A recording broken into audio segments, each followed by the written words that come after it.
Assalamualaikum warahmatullahi wabarakatuh.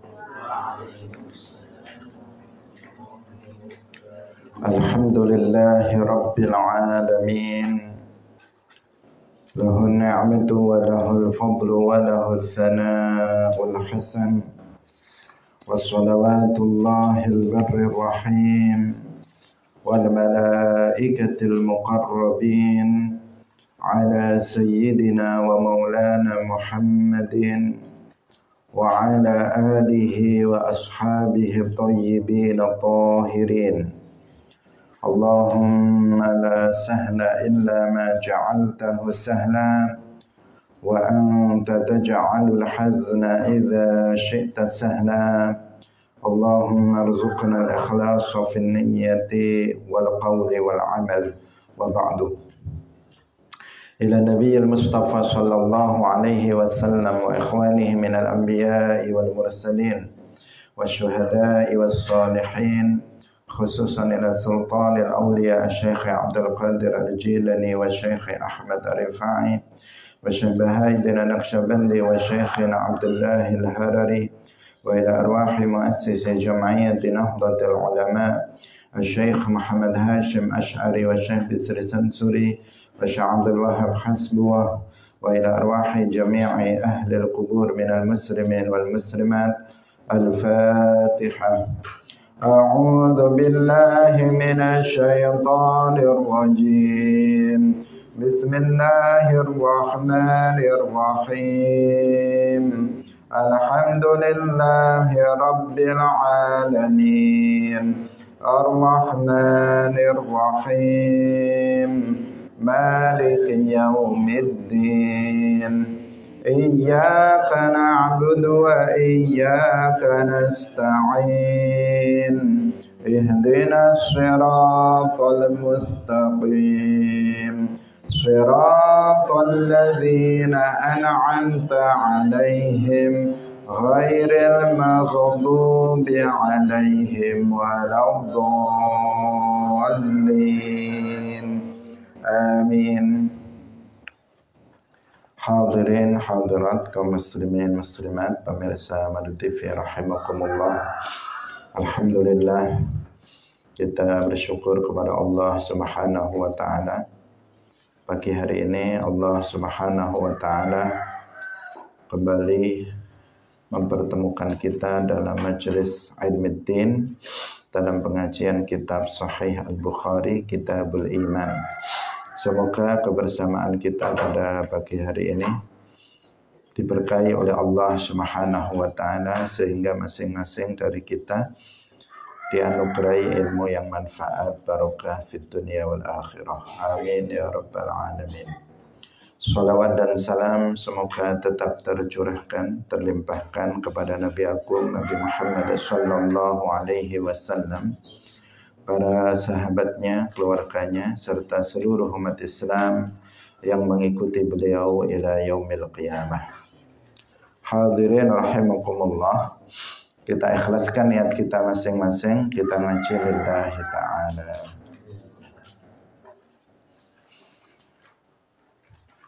Babun as-salatu minal iman, atau babus salati minal iman. Qala al-Imam Al-Bukhari Abu Abdullah rahimahullahu ta'ala, babun as-salatu minal iman. Babun utawi iki iku bab, as-salatu utawi salat iku minal iman, setengah sangking iman. Wa qaulullahi lan dawe Allah ta'ala, wa ma kana Allahu liyudhi'a imanakum. Wa ma kana lan ora ana sapa Allahu Gusti Allah iku liyudhi'a niya-niyaaken sapa Allah imanakum ing salat sira kabeh, yakni ngarepaken sapa Allah salatakum ing salat sira kabeh indal baiti ing dalam sandinge Baitul Haram. Wa bihi ilaihi qala haddatsana Amr bin Khalid qala haddatsana Zuhairun Qala haddatsana Abu Ishaq 'anil Barra'i anna Nabiyya sallallahu alaihi wasallam satemene Kanjeng Nabi sallallahu alaihi wasallam kana iku kana ana sapa Kanjeng Nabi awwalama ing dalem kawitane barang qadima wis teka sapa Kanjeng Nabi al Madinata ing Madinah iku nazala mampir sapa Kanjeng Nabi ala ajdadihi ing atase pira-pira bae Kanjeng Nabi au qala utawa dawuh sapa al-Barra akhwalihi ala akhwalihi ing atase pira-pira pamane Kanjeng Nabi minal ansori nyatane saking kaum Ansor. Wa annahu lan satemene Kanjeng Nabi iku salat sapa Kanjeng Nabi qibala Baitul Maqdis ing dalem arahe Baitul Maqdis atau ing dalem ngadep Baitul Maqdis. Sittata asyara ing dalem 16 apane syahran wulane aw sab'ata asyara utawa 17 apane syahran wulane. Wa kana lan ana sapa Kanjeng Nabi iku yu'jibuhu ngawakaken ing Kanjeng Nabi apa antakuna yen ta ana apa kiblatuhu kiblate Kanjeng Nabi iku kibalal baiti ing dalam arah baitil haram. Wa annahu lan satemene Kanjeng Nabi iku salat sapa Kanjeng Nabi awwala salatin ing dalam awale salat sallaha kang salat sapa Kanjeng Nabi ing al-bait utawa ing sallaha kang salat sapa Kanjeng Nabi ing salat ya sallaha kang salat sapa Kanjeng Nabi ing salaten salat al-asri iku salat al-asri ing salat asar. Wa shallalan salat ma'ahu sartane Kanjeng Nabi sapa kaumun kaum. Fa kharaja nuli metu sapa rajulun wong lanang miman nyatane saking wong salat shalla kang wis salat sapa man ma'ahu sartane Kanjeng Nabi. Fa marra nuli lewat sapa rajul ala ahli masjid en atase ahline masjid wa hum lan utawi ahlu masjid iku raqiuna pira-pira wong kang ruko. Faqala nuli ngucap sapa rajul asyhadu naksani sapa ingsun billahi kelawan Allah laqad shallaitu yakti teman-teman was salat sapa ingsun ma'a Rasulillahi sartane Rasulillah sallallahu alaihi wasallam qibala Makkah ing arah Makkah. Fadaru nuli muter sapa ahlu masjid kama hum kaya oleh kama kaya barang hum kang utawi ahlu masjid kibalal baiti ing dalam arahe bait apa di sini Baitul Maqdis. Wa kana telan ono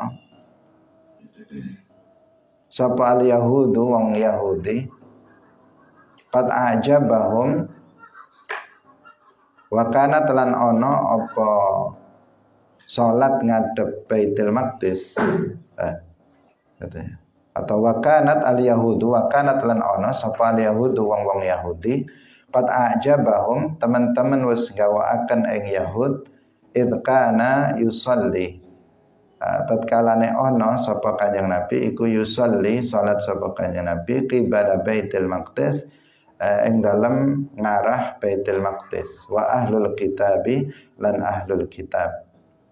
Falamma walla nuli tatkalane malingaken sapa Kanjeng Nabi wajahahu ing wajah Kanjeng Nabi qibalal baiti ing dalem arahe al baitil haram angkaru padha ngingkari sapa al yahud wa ahlul kitab zalika ing mangkono walla wajhahu qibalal bait Qala wasdawu sapa Zuhairun Zuhair haddatsana Abu Ishaq Adil Barra'i fi hadithihi hadza annahu sa'tamane kelakuan mata wis mati alal qiblati ing atase kiblat kang wis tenasakh qabla an tuhawwala ing dalam sadurunge yen den pindah apa kiblah sapa rijalun pira-pira wong lanang wa qutilu lan wis den pateni sapa rijal falam nadri nuli ora weruh sapa kita ma ing barang naqulu ngucap sapa ingsun fihim ing dalem rijal fa anzala nuli nurunaken sapa Allah taala wa ma kana Allahu liyudhi'a imanakum wa ma kana lan ora ana sapa Allah Gusti Allah iku liyudhi'a niya-niyaaken sapa Allah imanakum ing salat sira kabeh. Hadirin rahimakumullah. Babun as-salatu minal iman. Bab menjelaskan bahwa salat itu merupakan salah satu amalan yang bisa menambah keimanan. Seperti yang sudah kita jelaskan dari awal, bahwa iman itu bisa bertambah dengan ketaatan. Dan salah satu ketaatan yang paling besar, salah satu ketaatan yang paling wajib setelah iman kepada Allah dan Rasulnya adalah sholat. Sholat 5 waktu. Bahkan nanti di akhirat, sholat 5 waktu ini merupakan amalan yang pertama kali akan dihisab oleh Allah Subhanahu wa ta'ala, akan dimintai pertanggungjawaban oleh Allah Subhanahu wa ta'ala pada hari kiamat. Kalau seseorang tidak mengerjakan sholat 5 waktu seluruhnya atau sebagiannya, maka imannya kurang. Dia orang fasik, dia bukan seorang mukmin yang sempurna. Sholat merupakan bagian dari iman, artinya sholat merupakan amalan yang bisa menyempurnakan iman seseorang. Wa qaulullahi ta'ala wa ma kana Allahu liyudhi'a imanakum. Ini ayat yang nanti disebutkan di dalam hadis tentang asal usul atau sababun nuzul dari turunnya ayat ini, yang nanti akan kita jelaskan insyaallah. Yang beliau memaknai imanakum, siapa Al-Imam Al-Bukhari, beliau memaknai imanakum dalam ayat ini dengan sholatakum indal bait, bahwa Allah tidak akan menyia-nyiakan sholat kalian yang dilakukan di Baitul Haram menghadap ke Baitul Maqdis sebelum dirubah arah kiblatnya. Tidak menyia-nyiakan itu artinya Allah tidak menghilangkan pahalanya. Pahalanya akan tetap ada. Hadis diriwayatkan dari Al-Barra. Al-Barra maksudnya Al-Barra ibnu Azib, salah satu sahabat Rasulullah Shallallahu Alaihi Wasallam. Beliau menceritakan bahwa Nabi Shallallahu Alaihi Wasallam pertama kali beliau datang di Al-Madinah Al-Munawwarah. Seperti yang kita tahu, beliau hijrah dari Makkah ke Al-Madinah Al-Munawwarah yang dulu namanya Yathrib, karena diperintahkan oleh Allah Subhanahu wa ta'ala. Bukan karena takut atau melarikan diri, tetapi karena menjalankan perintah Allah Subhanahu wa ta'ala. Sebagaimana sabda beliau mengatakan, umirtu biqaryatin ta'kulul qura wa hiya thaibah. Aku diperintah, kata Nabi, aku diperintahkan untuk hijrah ke suatu kampung yang dari kampung itu Islam akan menyebar luas, yaitu namanya Thaibah atau Yathrib, yang kemudian diubah menjadi Al-Madinatul Munawwarah. Ini yang penting untuk diperhatikan, karena ada sebagian orang menganggap Nabi hijrah itu karena takut atau karena melarikan diri dari orang-orang kafir. Itu adalah tidak benar. Rasulullah Shallallahu Alaihi Wasallam itu asyja'u khalqillah. Beliau makhluk Allah yang paling pemberani. Beliau sama sekali tidak penakut. Termasuk dalam kisah hijrah, beliau bahkan hijrah tidak di awal, beliau hijrah di akhir-akhir karena beliau menunggu perintah Allah Subhanahu wa taala. Ketika telah turun perintah Allah untuk hijrah, baru kemudian beliau melaksanakan hijrah. Setelah Rasulullah Shallallahu Alaihi Wasallam itu sampai di Al-Madinah Al-Munawwarah, pertama kali yang beliau lakukan itu berkunjung atau mampir ke rumah saudara-saudara beliau.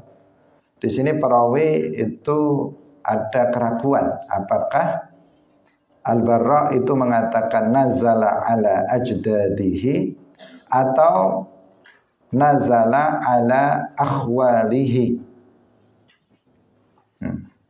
Yang ragu di sini adalah perawinya. Apakah mampir ke kakek-kakeknya atau mampir ke paman-pamannya? Tetapi di sini yang perlu kita perhatikan, meskipun dikatakan akhwalihi, tetapi ini dengan pengertian majaz, dengan pengertian majaz. Artinya tidak dengan pengertian yang sebenarnya. Kenapa? Karena kerabat Rasulullah Shallallahu Alaihi Wasallam yang ada di Madinah dari kalangan Ansor itu adalah min jihatil umumah. Jadi dari arah ayah, bukan dari arah ibu. Sehingga di sini tidak dengan makna yang sebenarnya. Kemudian beliau menceritakan lagi, itu pertama yang beliau lakukan, yaitu beliau mampir ke rumah kakek-kakeknya atau paman beliau yang ada di Al-Madinah Al-Munawwarah dari kalangan sahabat Ansor. Kemudian Al-Barra juga menceritakan bahwa ketika di Al-Madinah Al-Munawwarah, Rasulullah Shallallahu Alaihi Wasallam itu sholat menghadap ke Baitul Maqdis selama 16 bulan atau 17 bulan. Di sini keraguan juga dari perawi. Di sini dalam Sahih Al-Bukhari, Al-Barra ibnu Azib, perawi hadis ini mengatakan sittata asyara syahran atau sab'ata asyara syahran. Dalam hal ini memang ada beberapa riwayat. Sebagian riwayat itu hanya menyebut saja satu saja dengan mengatakan sittata asyara syahran. Ada riwayat yang lain yang menyebut sab'ata asyara syahran. Tetapi di sini disebutkan dua-duanya, yaitu sittata asyara syahran atau sab'ata asyara syahran. Jadi 16 bulan atau 17 bulan beliau itu sholat menghadap ke Baitul Maqdis ketika beliau sampai di Al-Madinah Al-Munawwarah. Sedangkan ketika beliau itu masih berada di Makkah, beliau itu sholat di dekat Masjidil Haram, tetapi mengarah ke Baitul Maqdis.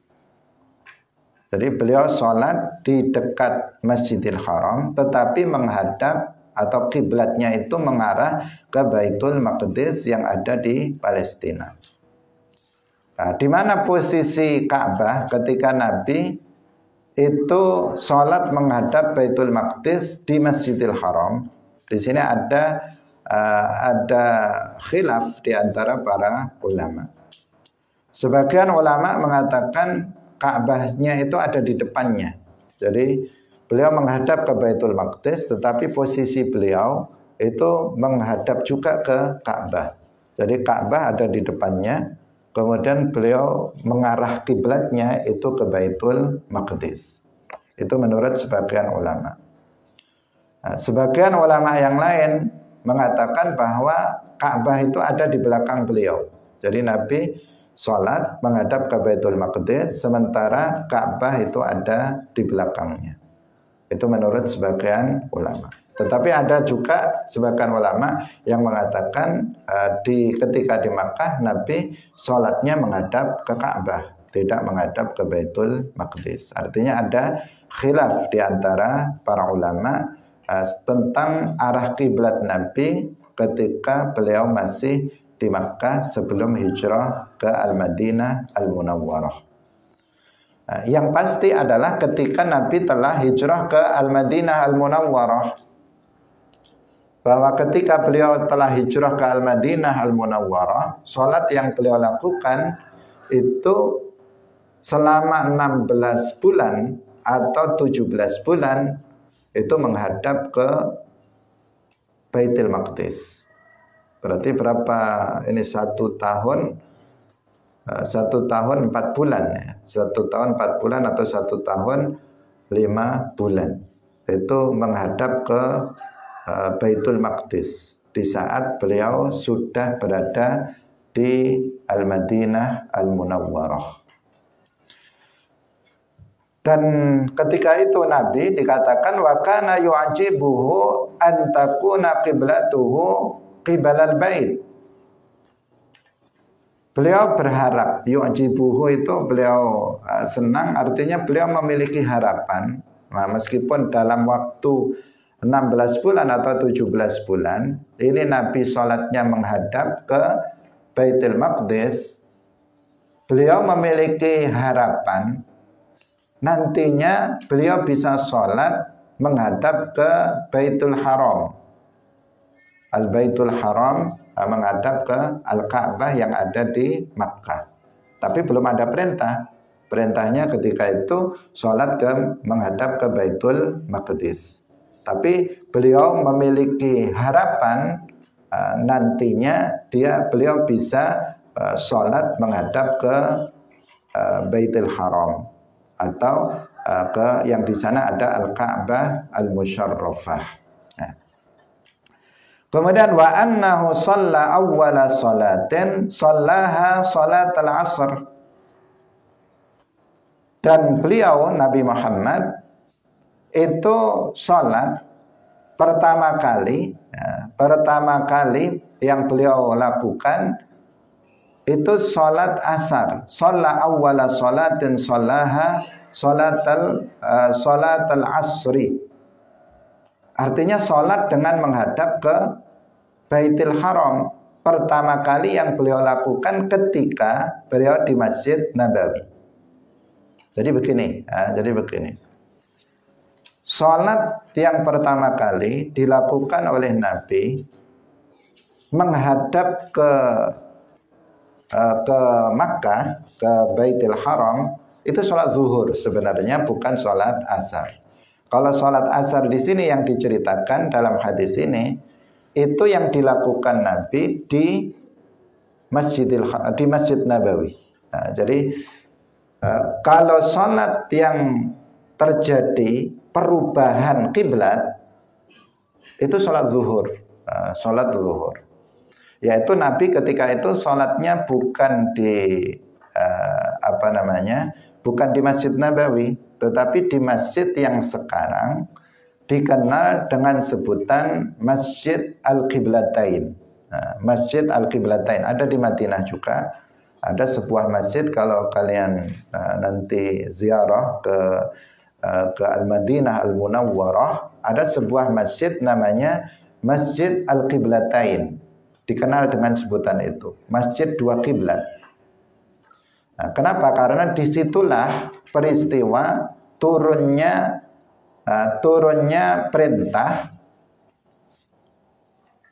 kepada Nabi agar mengalihkan arah kiblatnya dari Baitul Maqdis ke Masjidil Haram, ke Baitul Haram, yaitu firman Allah Subhanahu wa taala, fawalli wajhaka syatral masjidil haram. Ketika turun ayat itu, beliau kemudian merubah posisinya, merubah arah kiblatnya.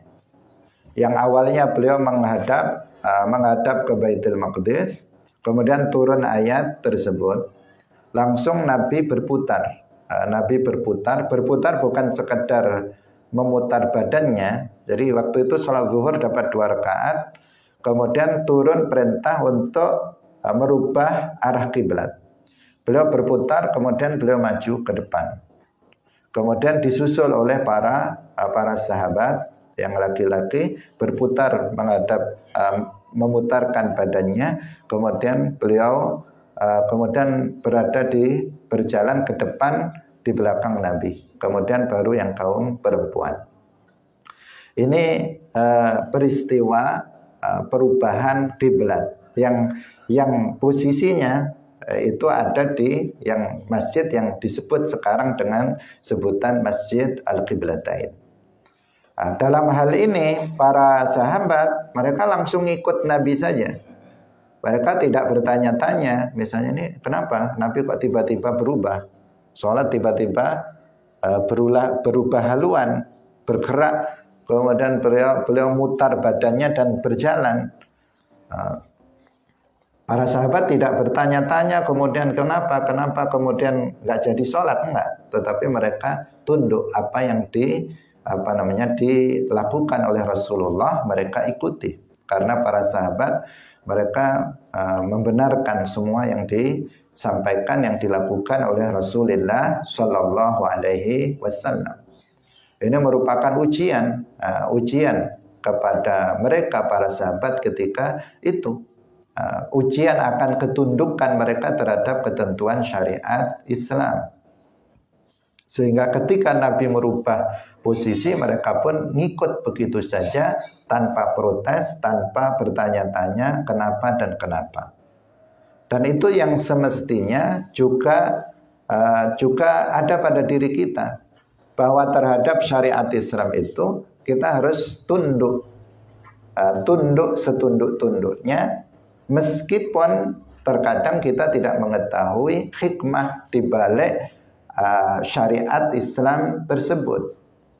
Ada kewajiban-kewajiban yang itu wajib kita kerjakan dan kita belum tahu hikmah di balik itu.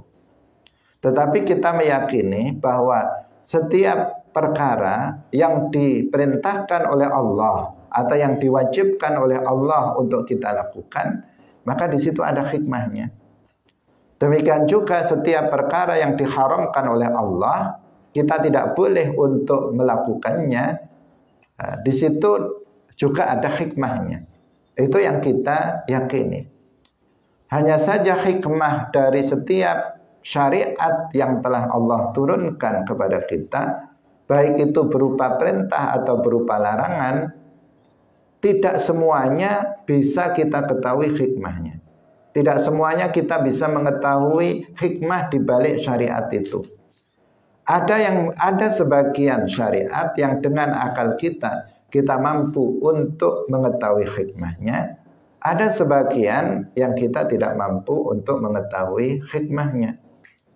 Nah, di sini yang diuji adalah ketundukan kita, seberapa kuat ketundukan kita kepada Allah Subhanahu wa taala dan Rasul-Nya. Nah, dan itulah agama. Karena ada sebagian orang yang dia baru mau melakukannya apabila dia sudah tahu hikmahnya. Kalau belum tahu hikmahnya, maka dia tidak mau mengerjakannya. Ada sebagian yang seperti itu. Nah, mereka yang mengedepankan mengedepankan akal, sehingga mereka nggak mau tunduk apabila dia belum tahu hikmah dari setiap perintah atau larangan tersebut. Tetapi kita umat Islam tidak demikian. Ada hikmah atau tidak ada hikmah bukan berarti kita tahu hikmahnya atau tidak tahu hikmahnya, karena semua ada hikmah. Tetapi kita tahu atau tidak tahu hikmahnya, maka kita tetap menjalankannya. Itulah yang dicontohkan oleh para sahabat dalam peristiwa ini. Di tengah sholat tanpa diberitahu sebelumnya, karena Nabi juga nggak tahu perintahnya itu di tengah sholat.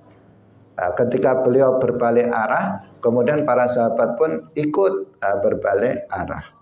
Mereka tidak, ini kenapa berbalik dan sebagainya, mereka tidak bertanya tentang masalah itu, tetapi mereka mengikut apa yang dilakukan oleh Rasulullah Shallallahu Alaihi Wasallam. Itu yang mesti kita contoh dalam kita beragama, dalam kita mengamalkan syariat Islam, tanpa harus kita mencari-cari hikmah di balik setiap amalan yang diwajibkan atau yang diharamkan oleh Allah. Tapi kita yakin di situ ada hikmah. Kenapa sholat subuh itu 2 rakaat, tidak 4 rakaat misalnya? Kenapa sholat maghrib 3 rakaat, tidak 2 rakaat? Kenapa sholat asar 4 rakaat, tidak 2 rakaat saja? Itu semuanya pasti ada hikmahnya. Nah, kita tahu hikmahnya atau enggak, kita kerjakan. Kalau itu memang sudah syariat Islam, perintah Allah, maka kita kerjakan. Misalnya kenapa puasa itu dari maghrib sampai dari subuh sampai maghrib, bukan dari maghrib sampai subuh, kan enak kalau dari maghrib sampai subuh. Nanti habis sisa ditinggal tidur, udah subuh, kan enak, nggak makan, nggak minum. Nah, kenapa misalnya dari subuh sampai maghrib? Semuanya ada hikmahnya. Kenapa daging babi haram untuk dimakan? Kenapa daging anjing haram untuk dimakan? Kenapa seseorang nggak boleh minum khamr? Kenapa seseorang tidak boleh berzina? Semuanya ada hikmahnya. Sebagian ada yang kita ketahui hikmahnya, sebagian ada yang tidak kita ketahui hikmahnya. Tahu atau tidak tahu, jika itu perintah kita jalankan.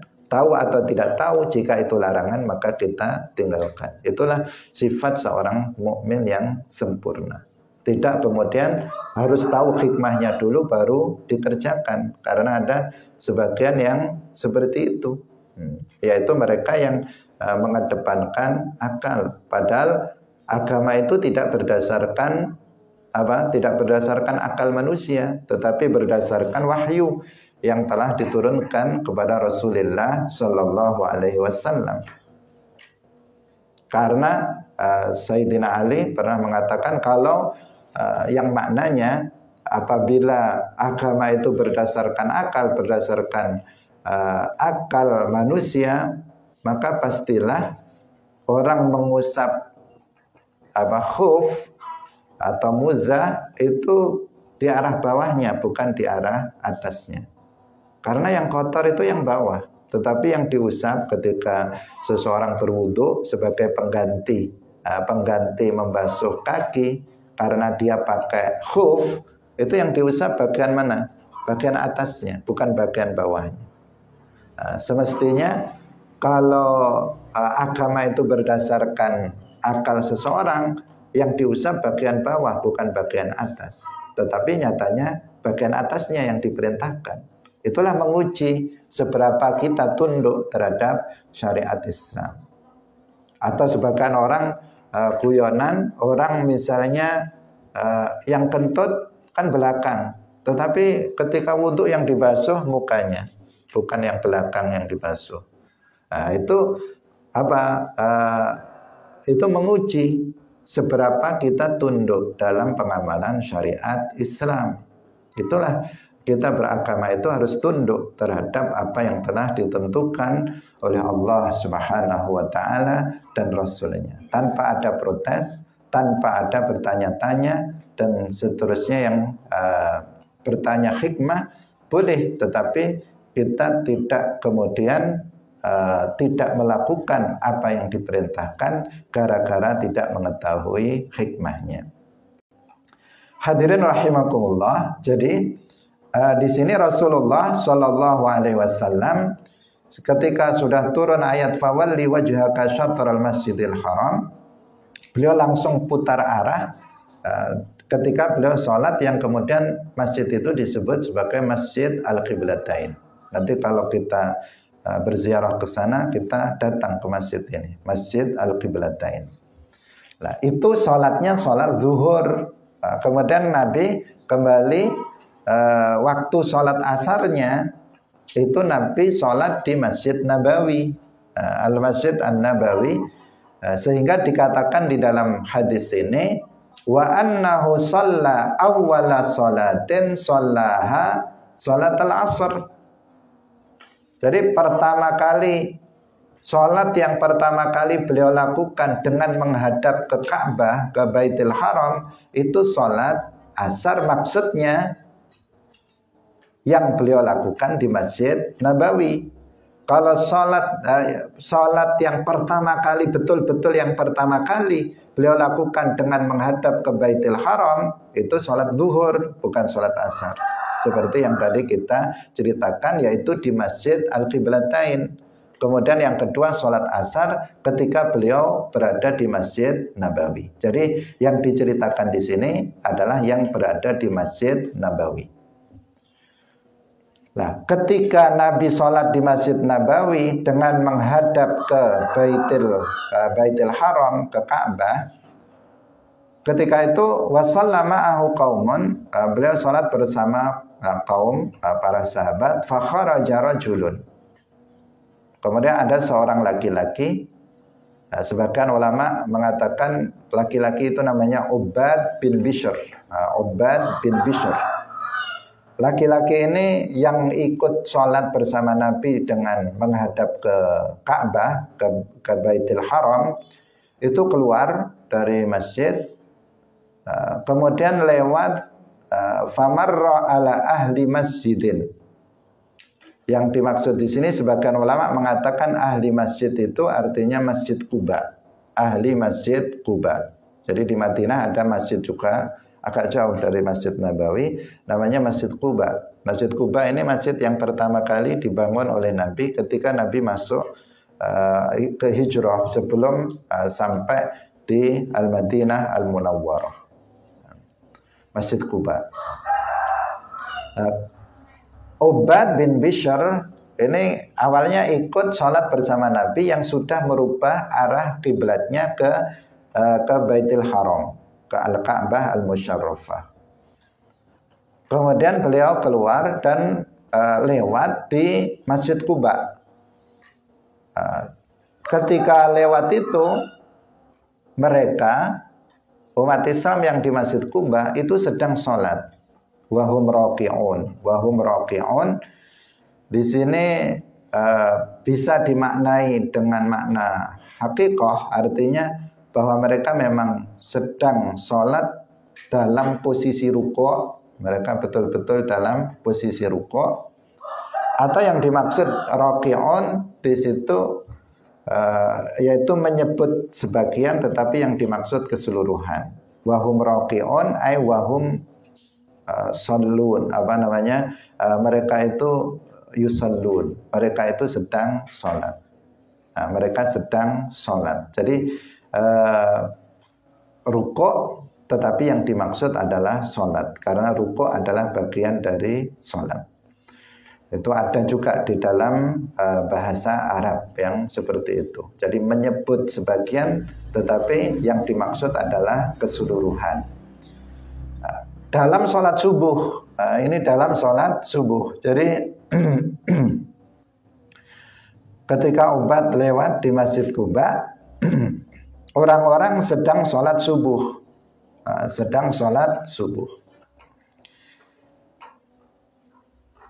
Faqala, kemudian Ubad bin Bishr, laki-laki yang sudah tahu kalau arah kiblatnya sudah dirubah.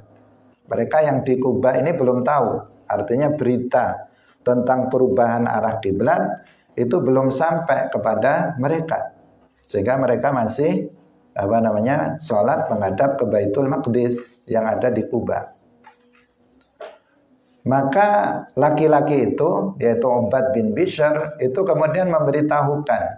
Beliau mengatakan, asyhadu billahi laqad shallaitu ma'a Rasulillahi sallallahu alaihi wasallam qibala Makkah. Dia mengatakan, asyhadu, aku bersaksi bahwasanya aku telah melakukan sholat bersama Rasulullah Shallallahu Alaihi Wasallam menghadap ke Makkah, artinya menghadap ke Baitul Haram yang ada di Makkah. Beliau mengatakan seperti itu. Kemudian apa yang dilakukan? Fadaru kamahum qibalal baiti. Kemudian mereka langsung merubah juga. Jadi ketika dengar Ubad bin Bishr memberitahukan bahwa Rasulullah Shallallahu Alaihi Wasallam sudah merubah posisi menghadap dalam salat dari Baitul Maqdis menjadi ke Baitul Haram, kemudian fadaru, kemudian mereka yang sedang salat di Kuba itu juga merubah posisinya atau merubah arah kiblatnya dari Baitul Maqdis ke Baitul Haram. Itu maksud fadaru kama hum qibalal bait. Di sini perlu juga kita perhatikan bahwa mereka, para sahabat yang sedang sholat di Masjid Quba, mereka itu langsung menerima kabar dari satu orang, yaitu Ubad bin Bishr. Yang ini menunjukkan bahwa hadis ahad itu bisa dijadikan sebagai hujjah. Selama seseorang itu orang yang thiqah, orang yang terpercaya, dia orang yang thiqah, yang terpercaya, ketika dia memberikan informasi kepada kita tentang sesuatu hal, maka kita boleh boleh mengambil informasi tersebut. Kita boleh untuk mengambil berita tersebut, kemudian untuk kita pakai. Dalilnya adalah ini, Ubad bin Bishr satu orang, tetapi dia thiqah. Kemudian dia memberitahukan orang-orang yang sedang sholat di Masjid Quba bahwa Nabi sudah merubah kiblatnya dari Baitul Maqdis ke Baitul Haram. Maka seketika itu mereka kemudian juga ikut merubah arah kiblatnya. Hanya berpegang kepada berita yang disampaikan oleh satu orang. Tetapi satu orang ini orang yang thiqah, orang yang dhabit, orang yang adil dan thiqah. Maka mereka kemudian mengikuti perkataan satu orang ini. Yang itu menunjukkan tadi kita katakan bahwa hadis ahad. Hadis ahad itu hadis yang diriwayatkan oleh 1, 2, 3 yang jumlah perawinya pada setiap tingkatan tidak sampai pada jumlah mutawatir. Itu namanya hadis ahad. Nah, hadis ahad itu bisa dibuat hujjah dengan ketentuan-ketentuan tertentu. Dalam akidah, misalnya dalam ahkam ada ketentuannya, tetapi secara umum hadis ahad itu bisa dijadikan sebagai hujjah. Ini penting untuk dikatakan, disampaikan, karena ada kelompok lain, yaitu dalam hal ini kelompok Hizbut Tahrir. Kelompok Hizbut Tahrir di antara permasalahan yang ada pada diri mereka, bahwa Hizbut Tahrir ini tidak menerima hadis ahad sebagai hujjah. Sehingga mereka mengingkari adanya azab kubur. Alasannya bahwa azab kubur itu hadisnya hadis ahad. Mereka mengatakan nggak ada ayat Al-Quran yang secara sharih menjelaskan tentang adanya azab kubur. Kemudian yang kedua, hadis yang menjelaskan tentang azab kubur itu derajatnya ahad. Itu klaim dari orang Hizbut Tahrir. Padahal ada ayat yang menunjukkan tentang adanya azab kubur. Hanya saja mereka kurang cerdas saja. Karena Allah berfirman, "An-naru yu'raduna 'alaiha ghuduwwan wa 'ashiyya wa yauma taqumus saa'ah adkhilu ala fir'auna asyaddal 'adzab." Ini dalil tentang adanya azab kubur dalam Al-Qur'an. Dan ada ayat yang lainnya. Tentang hadis, pertama, hadis tentang azab kubur bukan hadis ahad, tetapi hadis mutawatir maknawi. Mutawatir maknawi. Kalau seandainya ahad, itu juga bisa dijadikan sebagai hujjah termasuk dalam akidah.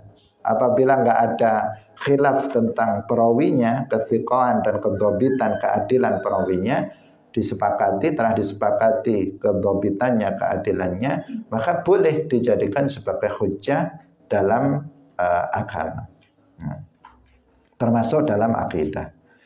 Ini buktinya ini.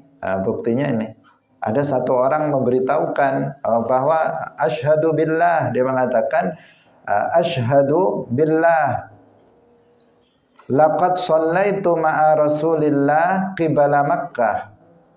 Dia mengatakan, saya bersaksi bahwasanya aku telah melakukan salat bersama Rasulullah dengan menghadap ke Makkah, artinya menghadap ke Baitul Haram, ke Ka'bah yang ada di Makkah.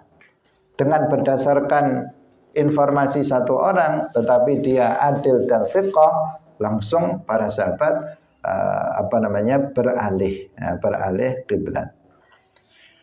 Ini terjadi kapan? Di saat sholat subuh. Wa kanat al-yahudu qad a'jabahum idh kana yusalli qibala Baitil Maqdis wa ahlul kitab. Falamma walla wajhahu qibala al-bait ankaru dzalika.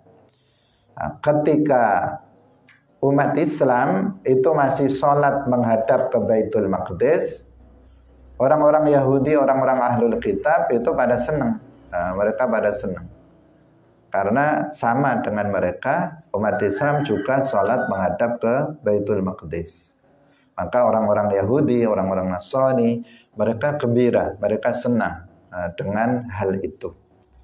Tetapi ketika sudah ada perintah agar merubah arah kiblatnya dari Baitul Maqdis menuju Baitul Haram, maka kemudian mereka angkaru. Artinya mereka itu nggak senang. Mereka nggak senang dengan apa yang dengan perubahan yang terjadi dalam sholatnya umat Islam dari asalnya menghadap Baitul Maqdis menjadi menghadap ke Baitullahil Haram. Angkaru, mereka mengingkari, maksudnya mereka menjadi nggak suka, mereka nggak senang. Awalnya mereka sudah senang-senang karena umat Islam ternyata sama dengan mereka, tetapi ternyata dan Nabi kan di awalnya ketika sholatnya menghadap ke Baitul Maqdis, Nabi sudah berharap nanti bisa dirubah untuk menghadap ke Makkah, bukan ke Baitul Maqdis. Ke Makkah artinya ke Baitul Haram. Nabi sudah bercita-cita, berkeinginan seperti itu dan dikabulkan oleh Allah, kemudian dirubah kiblatnya. Nah, sekarang berbalik, orang Yahudi yang asalnya senang, kemudian mereka menjadi tidak senang karena melihat kenyataan adanya perubahan arah kiblat umat Islam dalam sholat mereka. Kemudian Qala Zuhair haddatsana Abu Ishaq 'anil Barra fi hadithihi hadza annahu mata 'alal qiblati qabla an tuhawwal rijalun wa qutilu wa lam nadri ma naqulu fihim. Jadi di dalam hadis ini yang diriwayatkan oleh Al-Barra juga dijelaskan di situ bahwa sebelum adanya perubahan arah kiblat, umat Islam itu sudah banyak, para sahabat sudah banyak yang mati. Artinya sebelum sempat mereka melaksanakan sholat menghadap ke Ka'bah, ke Baitul Haram, ada beberapa para sahabat yang sudah mati. Artinya mereka belum sempat sholat menghadap ke Baitul Haram, tetapi mereka sholat menghadap ke Baitul Maqdis. Di sini mereka dikatakan falam nadri ma naqulu fihim. Kita tidak tahu ini gimana nasib mereka ini, yang mereka nggak pernah sholat ke Baitul Haram, yang sholatnya selama ini sholatnya menghadap Baitul Maqdis. Apakah sholatnya itu hilang pahalanya karena mereka sholatnya menghadap ke Baitul Maqdis, atau bagaimana status dari sholat yang telah mereka kerjakan dengan menghadap ke Baitul Maqdis. Fa anzalallahu ta'ala wa ma kana Allahu liyudhi'a imanakum.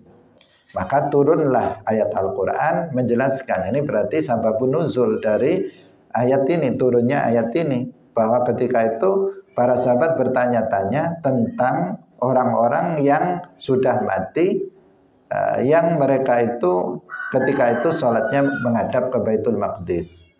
Maka dijawab oleh Al-Quran, wa ma kana Allahu liyudhi'a imanakum. Artinya Allah Subhanahu wa taala itu tidak akan menghilangkan pahala mereka. Itu kan syariat dulu, kemudian mansukhah. Ketika mereka mengamalkan syariat yang dulu, mereka sholat menghadap ke Baitul Maqdis, itu kan dengan perintah Allah.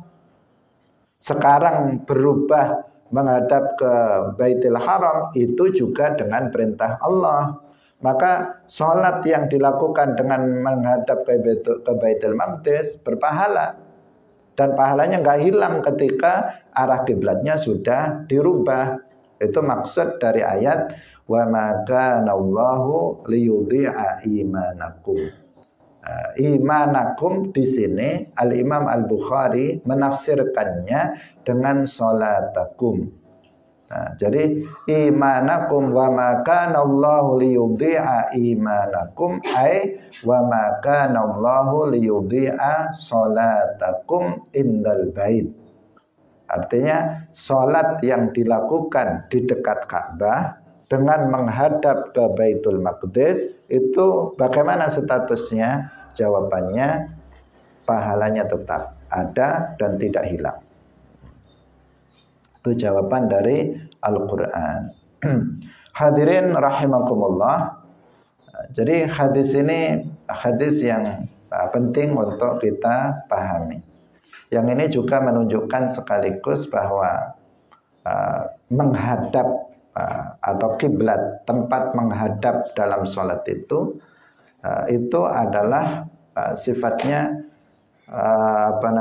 sifatnya murni perintah dari Allah Subhanahu wa taala, dan tidak menunjukkan bahwa Allah Subhanahu wa taala itu bertempat di tempat tersebut.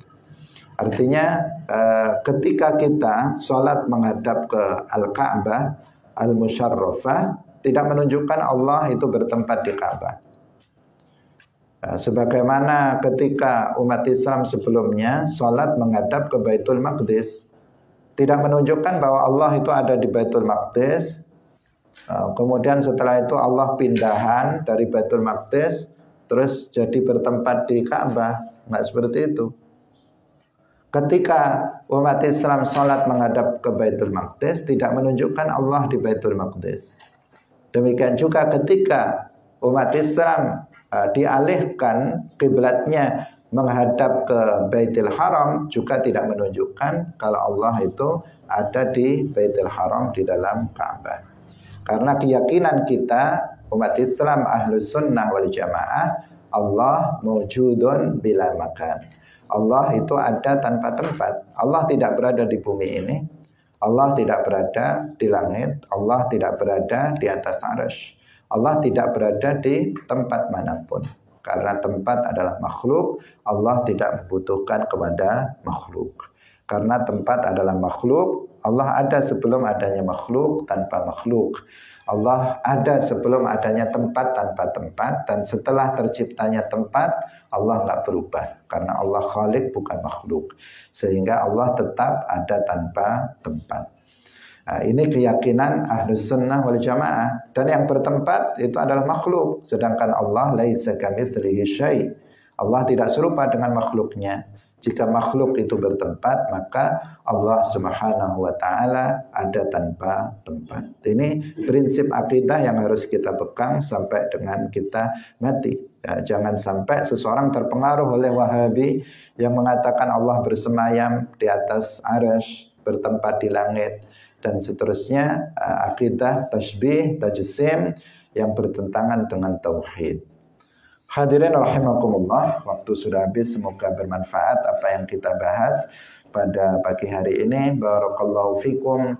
Wallahul muwaffiq ila aqwamit thariq. Wassalamualaikum warahmatullahi wabarakatuh. La ilaha illallah. Allahumma salli ala sayyidina Muhammad wa ala alihi wa sahbihi wa sallim. Rabbi ghafirli wa liwalidayya wa lil mu'minina wal mu'minat.